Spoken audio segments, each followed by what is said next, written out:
Hello बच्चों। तो आज हम लोग बेटा एक एक्सपेरिमेंट कंडक्ट करने वाले हैं और वो एक्सपेरिमेंट फिजिक्स का एक टॉपिक है इलेक्ट्रोस्टैटिक शील्डिंग या फैराडे केज, उस पे बेस्ड है। अब ये एक्सपेरिमेंट क्या है इसको पहले ध्यान से समझिए बेटा। ये है मेरे पास मोबाइल। अब ये मोबाइल वर्क कैसे करता है पहले इसको समझते हैं बेटा। इस मोबाइल पे जब आप कॉल करते हो तो इस मोबाइल से इलेक्ट्रोमैग्नेटिक वेव्स या रेडिएशंस इमिट होती है जो आपके घर के पास के जो मोबाइल टावर है वहाँ पे जाते हैं और फिर वो वहाँ से जिसको आप कॉल करो यानी रिसीवर एंड पे इलेक्ट्रोमैग्नेटिक वेव के फॉर्म में वो वहाँ पे चले जाते हैं और इससे आप कॉल पे बात कर सकते हो। अब मैं कुछ अगर ऐसा कर दूँ कि इस मोबाइल से इलेक्ट्रोमैग्नेटिक वेव निकले ही ना, तो मैं एक तरीके का मोबाइल जैमर मैंने बना दिया ना, जो इसने सिग्नल को क्या कर दिया है, रोक दिया है। अब मान लो मैं इस मोबाइल को लेता हूँ और इस मोबाइल को मैंने इस बुक में रखा और बुक में रखने के बाद अगर मैं इसको इस बैग में भी रख देता हूँ और मैं इसको ऐसे करके चारों तरफ से इसको कर देता हूँ बंद, और अगर मैं इसमें कॉल करूँ तो देखो होगा क्या बेटा। ये देखो कॉल जा रही है, आपको आवाज़ भी आ रही है। और ये हो क्यों रहा है? ये इस वजह से हो रहा है कि जिस बुक में मैंने इस मोबाइल को रखा और इस बैग के अंदर मैंने मोबाइल को रखा, ये दोनों चीज़ें इसको क्या नहीं कर पा रही, इससे निकलने वाली इलेक्ट्रोमैग्नेटिक वेव को ये रोक नहीं पा रही। लेकिन अगर मैं कुछ ऐसा कर दूँ कि मैं इसके सिग्नल को क्या कर दूं, ब्रेक कर दूं, अगर मैं कुछ ऐसा कर दूं तो इसका मतलब है कि मैं इसको एक मोबाइल जैमर मैंने तैयार कर दिया। चलिए आइए इसको मैं क्या करता हूं, ये मेरे पास एक एल्यूमिनियम की फॉइल है बेटा।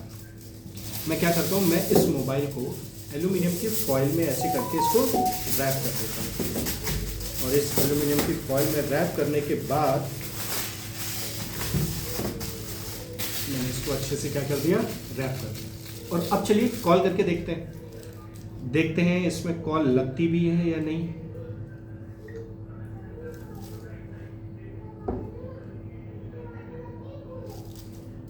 अब मैं कॉल करने की कोशिश कर रहा हूं और कॉल लग नहीं रही है।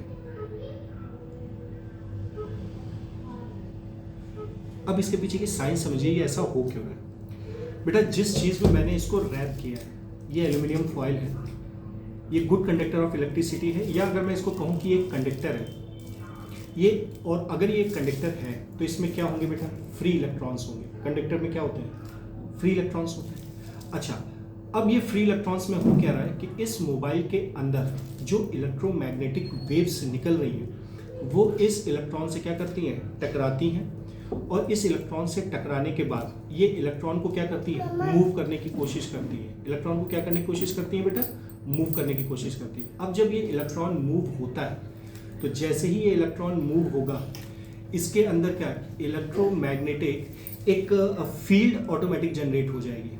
तो ये जो इलेक्ट्रोमैग्नेटिक फील्ड इसके अंदर बेटा जनरेट हुई वो क्या करेगा, इसके अंदर मोबाइल से निकलने वाले इलेक्ट्रोमैग्नेटिक वेव को कैंसिल आउट करने की कोशिश करेगा। कौन, ये फ्री इलेक्ट्रॉन से इमिट होने वाली इलेक्ट्रोमैग्नेटिक फील्ड, और वो मोबाइल से निकलने वाली इलेक्ट्रोमैग्नेटिक वेव को कैंसिल करेगा, जिसकी वजह से रेडिएशन, इलेक्ट्रोमैग्नेटिक वेव्स बाहर इमिट नहीं हो पाएंगी और ये एक जैमर की तरह वर्क कर होगा जिसको हम फैराडे केज कहते हैं।